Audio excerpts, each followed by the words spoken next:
bismillaahir rahmaanir rahiim galab wanaagsan halkani waa xogbaahiyaha ciyaaraha barnaamijkeena galabta waxaynu ku soo qaadan doonaa natiijadii kulamadii shalay la ciyaaray ee Euro 2020 iyo kuwa maanta la ciyaari doono iyo sidoo kale laba kulan oo ka tirsan Copa America oo xalay la ciyaaray waxaana barnaamijkeena ka marnaan doonin wararkii ugu dambeeyay ee suuqa kala iibsiga ciyaartooyda fadlan haddii aad ku cusub tahay channelka subscribe sar haddii muuqaalkeena uu ku cajabina fadlan like sar like waxa ay naga caawinaysaa in videogu asxaab badan gaaro mahadsanidin aynu ku bilawnay shalay ayaa la ciyaaray saddex kulan oo ka tirsan Euro 2020 kulankii ugu horeeyay ayaa dhaxmaray xulalka Sweden iyo Slovakia waxaana gool iyo waxba ay guusha ku raacday xulka Sweden Croatia ayaa la ciyaartay xulka Czech Republic waxa ay ciyaarta ku soo gabagabowday gool iyo gool ciyaartii ugu dambeysay ayaa ahayd mid aad u xiiso badneed oo la wada sugayay ayaa dhaxmartay xulalka England iyo Scotland waxa ay ciyaarta ku soo gabagabowday ever maanta ayuu halkiisa ka sii socon doona Euro 2020 waxaana jiri doona saddex kulan kulanka ugu horeeya ayaa dhaxmari doona xulalka Hungary iyo France kulanka labaad ayaa dhaxmari doona xulalka Portugal iyo Germany halka kulanka saddexaad ee caawa 10 ay wada ciyaari doonaan xulalka Spain iyo Poland dhinaca kale xalay ayaa la ciyaaray laba kulan oo ka tirsan Copa America xulka Chile ayaa gool iyo waxba kaga badiyay xulka Bolivia waxaana ciyaartii adkeed ee Argentina iyo Uruguay ay gool iyo waxba ay guusha ku raacday xulka wadankaasi Argentina markana aynu eegno wararkii ugu dambeeyay ee suuqa kala iibsiga ciyaartooyda kooxda Real Madrid ayaa lagu soo waramayaa in ay u dhaqaaqi doonto saxiixa laacibka Roma iyo xulka Italy Leonardo Spinazzola xagaagan sida ay maanta qortay AS oo ka soo baxday Madrid naadiga Blancosca ayaa dhigeeda Roma u soo bandhigaysa qorshe ah in laacibka kooxda Madrid ee xilli ciyaareedkii dhamaaday amaahda ku joogay Roma ee Borja Mayoral uu si rasmi ah ugu biiro naadiga reer Talyaani taa beddelkeedana Roma ay Madrid u ogolaato saxiixa Spinazzola laacibkan 28 jirka ah ayaa boos rasmi ah ka haysta naadigiisa Roma waxa uu ka mid yahay ciyaartooyda ugu wanaagsan dhanka daafaca bidix ee horyaalka Talyaaniga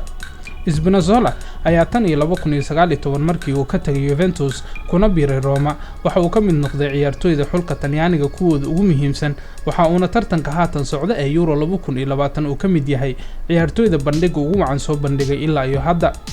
kooxda Madrid ayaa xiisaha laacibkan uu ka dambeeyay markii ay soo baxeen warar sheegay in daafacooda bidix ee Marcelo uu ka hayaami doono Bernabeu suuqa xagaagan waxaana Madrid ay xidiga reer Talyaani u calaamadeysatay beddelka ugu wacan ee daafaca reer Brazil dhinaca kale kooxda reer Talyaani ee Inter ayaa dooqeeda koowaad ee beddelka laacibkooda reer Denmark ee Christian Eriksen u calaamadeysatay qadka dhexe ee kooxda Manchester United iyo xulka Holland Van de Beek Eriksen ayaa taageerayaasha kubadda cagta caalamka ka nixiyay markii garoonka uu ku dhacay ciyaartii furitaanka ee xulkiisa ciyaaray Euro 2020 balse laacibka Inter ayaa haatan laga bixiyay isbitaalka waxaan xaaladiisa caafimaad ay tahay mid soo roonaanaysa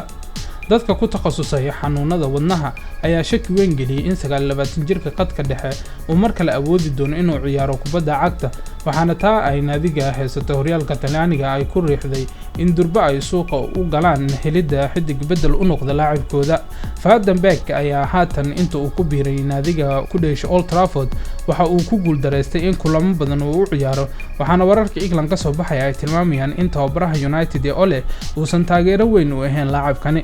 sida ay qortay Calcio Mercato Inter ayaa xidigii hore ee Ajax u aqoonsatay beddelka ugu wacan ee Eriksen waxa ayna bilaabi doonaan qorshahooda ay ka soo xirigelinayaan laacibkani inkastoo United ay marar badan sheegtay in laacibkan uusan iib ahayn haddana waxa la tilmaamayaa in Red Devils ay aqbali karto 30 milyan oo euro in ay ku fasaxdo Van de Beek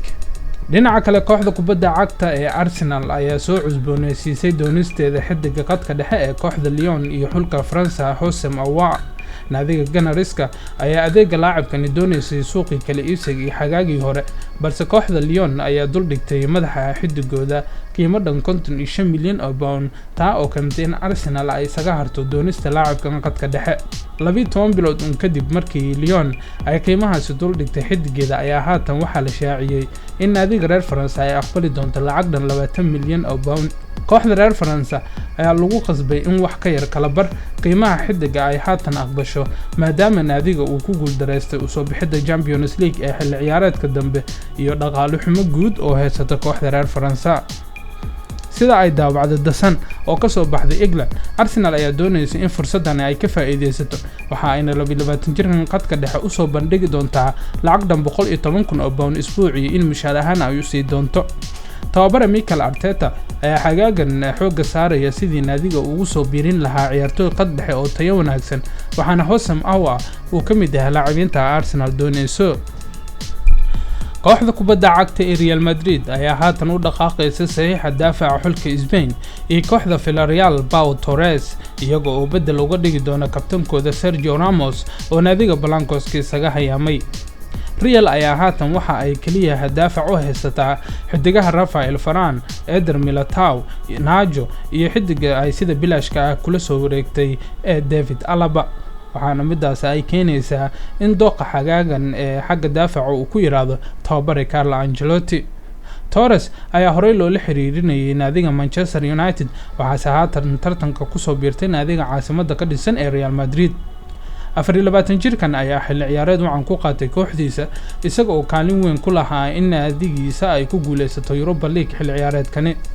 wararka qaar ayaa tilmaamaya in naadiga Madrid ay haatan heshiis horudhac la gaari rabto laacibkan, iyaga oo si toos ah ula wareegi doona xilli ciyaareedka dambe. kooxda Villarreal ayaa ku rabta laacibkeeda 43 milyan oo pound, waxaana qiimahaas uu yahay mid aad u sareeya, waana sababta ilaa iminka aysan kooxaha doonaya daafacani ay dalab rasmi ah ugu gudbin naadiga reer Spain. ugu dambeyntiina warar ka soo baxaya Jarmalka ayaa tilmaamaya in kooxda Manchester United ay dalabkeedii ugu horeeyay ee rasmi ah ay ku doonayso Jadon Sancho ay u gudbisay naadiga Borussia Dortmund. kooxda Dortmund ayaa la tilmaamayaa in ay iska diiday dalabkaas maadaama uu ka hooseeyo qiimaha ay ku dalbatay xidigeeda oo ah 80 milyan oo pound oo u dhigmata 95 milyan oo euro.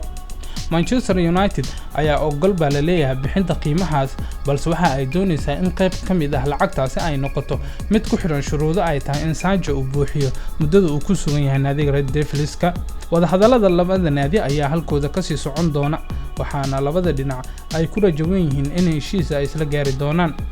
Sancho ayaa lagu soo waramayaa in wax walba oo shakhsi ah uu kala heshiiyay naadiga ka ciyaarta Old Trafford, waxa uuna kaliya sugayaa in labada naadi ay ku heshiiyaan qiimaha ay uga bixi karo kooxda reer Jarmal. Sancho ayaa haatan gudanaya waajibaadkiisa qaranka, isaga oo ka mid ah 26 ciyaaryahan ee tababaraha Southgate oo u xushay inay England ku matalaan Euro 2020. barnaamijkeena galabtana waa inaga intaa.